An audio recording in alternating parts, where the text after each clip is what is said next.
আমরা সবাই মিলে যাচ্ছি এখন শান্তিনিকেতনে বাই রোড। তো আমরা এখন যাচ্ছি শান্তিনিকেতনে on the way. সইনি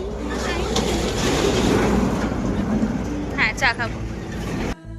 so it was A road trip and এক নাগারে এত ঘন্টা বসে থাকাটা is not just good for our spine. So আমরা একটুখানি চা খেতে অ্যান্ড রেস্ট নিতে দাঁড়িয়েছিলাম অ্যান্ড এই বিউটিফুল ভিউটা আমরা এনজয় করছিলাম। আমি একটা এস্থেটিক শট নেওয়ার খুব চেষ্টা করেছি কিন্তু কিছুই আসেনি। কিন্তু আর যাই হোক, রোড ট্রিপের মজা is just that level of মজা। আমরা এখন আছি ল্যাংচা নিকেতনে আর এনারা খাচ্ছেন প্রচুর। আমার হচ্ছে মশালা দোসা ওয়েট হচ্ছে, এখনো আসেনি। তো আমি অর্ডার করেছিলাম মশালা দোসা, কারণ আমার মশালা দোসা খেতে খুব ভালো লাগে। দোসা, তারপরে ইয়েস ল্যাংচা। ও মাই গড, খুব একটা ল্যাংচা আমি খাই না, মিষ্টি খাই না যেহেতু, কিন্তু দ্যাট ওয়াজ সো গুড। গরম গরম ল্যাংচা, ওহ।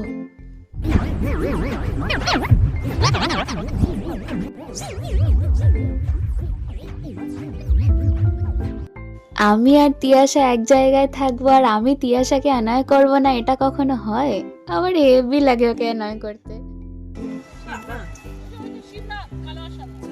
হ্যালো,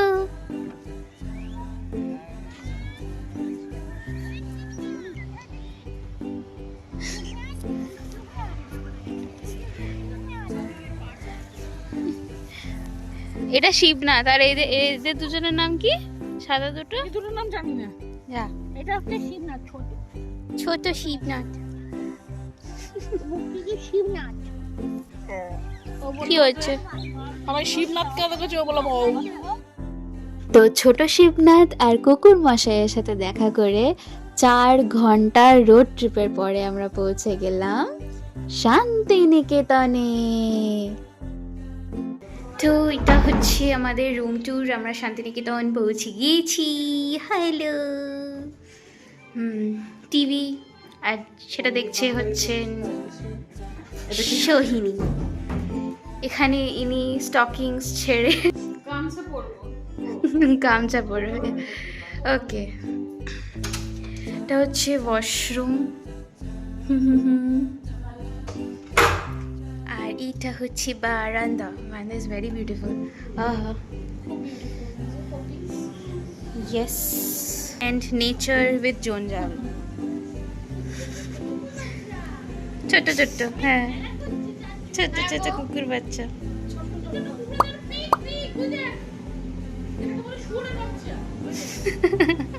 কোথায় শুয়োরের বাচ্চা? ও মা, ছোট ছোট শুয়োরের বাচ্চা, বলি বাবা। এই যে এটা দেখছেন, এটা খুবই বিয়ার্ড, আমি জানি না কে শুধু সাদা কাপড় পরে, বাট এখানে তাই দেখছি। বাই বাই বারান্দা। Okay, now this is our bed, যেখানে অলরেডি টাওয়েল পড়ে গেছে। আমরা স্টে করেছি বনবিথি হেসেল ঘরে and the entire property is really really really pretty. আপনারা এসে এখানে ঘুরে যেতে পারেন। You will definitely have a very good time. তো এখন আমরা এসছি খেতে, দুপুরের লাঞ্চ হবে এখন। ওখানে ছিল thali system and per thali 170 rupees করেছিল অ্যান্ড এই থালিতে শুধু ভেজ আইটেম ইনক্লুডেড ছিল। But other than this we can also order any kind of non veg item. তো আমি আর তিয়াশা আমরা দুজনে মিলে কম্বাইন্ড অর্ডার করেছিলাম একটা এগ কারি। ওই একটা এগ কারির মধ্যে 2টো ডিম ছিল, তো আমি একটা নিয়েছিলাম, তিয়াশা একটা নিয়েছিল, আর সেটা আমাদের পড়েছিল 50 রুপিস। তো 25 করে আমরা কন্ট্রিবিউট করেছিলাম।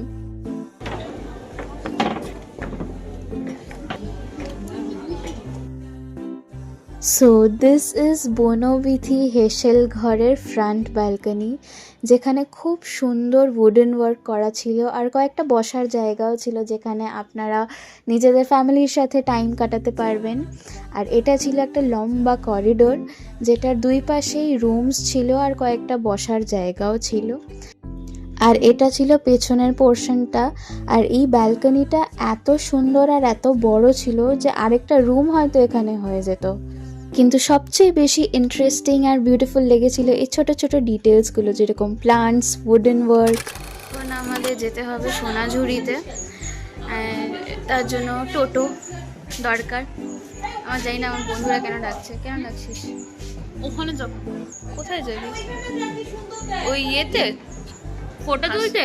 না, ঠিক আছে, তো এখন যাই, যতক্ষণ না টোটো আসছে যাই, গিয়ে একটুখানি ঘুরে আসি। খুব একটা ঠান্ডা আপাতত নেই, ওয়েদার ভালো, তাই তো? ওয়েদার ভালো তো? ওয়েদার ভালো, অ্যাপ্রুভাল পেয়ে গেছি। জঙ্গল আমার বরাবরই ভালো লাগে, তাই চলে এসেছিলাম ইলামবাজার ফরেস্ট। আর এই জায়গাটা হলো যেখানে আমরা স্টে করেছিলাম তার ঠিক সামনেই। তো এখানে এসেছিলাম একটু নিজেদের সাথে টাইম কাটাতে আর মেবি নিজেকে খুঁজে পেতে। নিজেকে খুঁজে পেয়েছি কিনা সেটা তো বলতে পারবো না, কিন্তু তারপরেই আমরা রওনা দিলাম সোনাঝুরির হাটের জন্য। আর সোনাঝুরি হাট প্রত্যেক শনিবার করে বসতো, কিন্তু এখন যেহেতু ফেস্টিভ্যাল টাইম তাই রোজই বসে। আমরা এখন কোথায় আছি? সোনাঝুরি হাটে। অ্যান্ড এখানে এসে একজন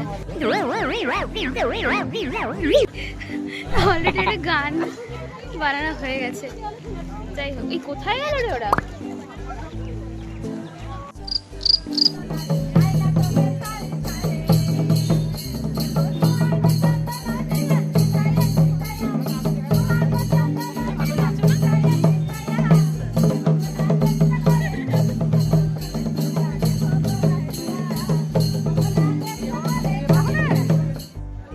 আমরা পুরো হাট ঘুরে ঘুরে দেখলাম, শেষমেশ গিয়ে একটা খালি জায়গা পেলাম যেখানে একটুখানি ফটোশ্যুট হলো আমাদের। তো আমরা এখন কি করলাম?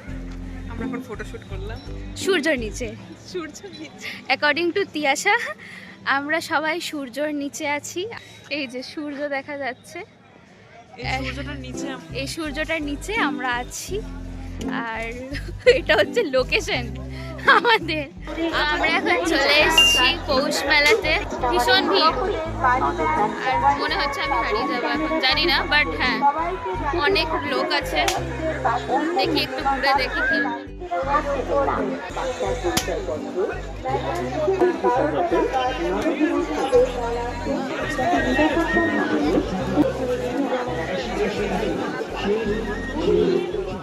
হ্যাঁ, একদম ঠিক ধরেছেন, পৌষ মেলা যাবো আর নাগরদোলনা চড়বো না এটা কখনো হয়? কিন্তু ওই ছোটোটাতে নয়, আমরা এই বড়টাতে চড়েছিলাম। আর এটা এত উঁচু ছিল যে পুরো পৌষ মেলা দেখা যাচ্ছিল। ও একদম টপে, পুরো পৌষ মেলা। আজকে সোনাঝুরি হাট আর পৌষ মেলা দুটো একসঙ্গে দেখে এসেছি, মানে ঘুরে এসেছি। তো ভীষণ ভীষণ টায়ার্ড, কারণ কাল রাত্রিবেলাও ঠিকঠাক করে ঘুম হয়নি। বাই রোড আমরা এখানে এসেছি, ভোরবেলা বেরোতে হয়েছিল, তো তার জন্য রাতে ঠিকঠাক ঘুমও হয়নি। আর এখানে পৌঁছতেই সকাল 10টা-11টা হয়ে গেছিলো। তো এসে কোনো রেস্ট নেওয়ার মতন অত টাইম আমরা পাইনি। তো এই জাস্ট সব ঘুরে ঘাড়ে এসে হোটেলে বসেছি। And it's really exhausting right now. পৌষ মেলা is nothing but যেরকম মেলা হয়, নর্মাল মেলা হয় আমাদের কলকাতা শহরেও হয় অনেক জায়গাতে, বিধাননগর মেলা, তারপরে পানিহাটি মেলা, অনেক রকমের মেলা হয়। সেরকমই এখানেও এটা একটা মেলা, বাট এটা খুবই বড় করে হয়, কারণ এই পুরো এরিয়াতে, বোলপুর শান্তিনিকেতন এরিয়াতে এটাই একটা এমন একটা মেলা যেটা খুবই বড় করে হয়। অ্যান্ড সব রকমের জিনিসপত্র, again crafts and sari, muffler, everything, মানে from A to Z, what do you need, everything is available over here. 5 years পর এটা আবার হচ্ছে। এবার সেন্ট্রাল গভর্নমেন্ট এটাকে অর্গানাইজ করেছে। তো একটু বেশি কড়াকড়ি আছে, এই রাস্তা বন্ধ, নো এন্ট্রি, এসব কিছু হয়েছে। তো একটু প্রবলেমেটিক ছিল ট্রাভেল করাটা, বাট আলটিমেটলি হয়ে তো গেছে অ্যান্ড উই এনজয়েড আ লট। এক সপ্তাহ লাস্ট করে এই বড়দিনের সময়তে, আই মিন 25th ডিসেম্বর, এই পুরো উইকটা যেটা থাকে, এই পুরো উইকেতে পৌষ মেলাটা হয়। And yeah, good night Biglu. Biglu না না, ওর নাম কি গো? ঠিক 11টার সময় হোটেল ছেড়ে আমরা গেছিলাম আমার দাদার ফ্ল্যাটে। অ্যান্টেনা, ও ভেরি নাইস। কারণ এটা অ্যান্টেনার নামকরণ করেছে দাদা, তার কারণ হচ্ছে ওর এটা সোজা লেজটা অ্যান্টেনার মতো। গুজু গুজু গুজু। তো এই হলো অ্যান্টেনা, আমার দাদার নেবারের একটা কুকুর। আর আমার দাদা এখন কারেন্টলি বোলপুরে থাকছে কাজের সূত্রে। 1টার সময় ছিল আমাদের ট্রেন, ইয়েস আমরা বাই ট্রেন ফিরেছি, নট বাই রোড। আর 11টার সময় ছিল আমাদের ডিপার্চার। তো আমরা এই 2 ঘন্টা টাইম কাটানোর জন্য গেছিলাম আমার দাদার ফ্ল্যাটে, আর ওখানেই লাঞ্চ করেছিলাম। ওরকম ভাবে হাসিস না, জিজ্ঞেস করছি, আরে ক্যামেরাটা দেখতেই ওরকম ভাবে আরে ভালো লাগছে না দেখে। আমরা এখন কোথায় যাচ্ছি? বাড়ি বাড়ি যাচ্ছি ট্রেনে, অতি কষ্টে। অতি কষ্টে তো? হ্যাঁ, দৌড়ে দৌড়ে।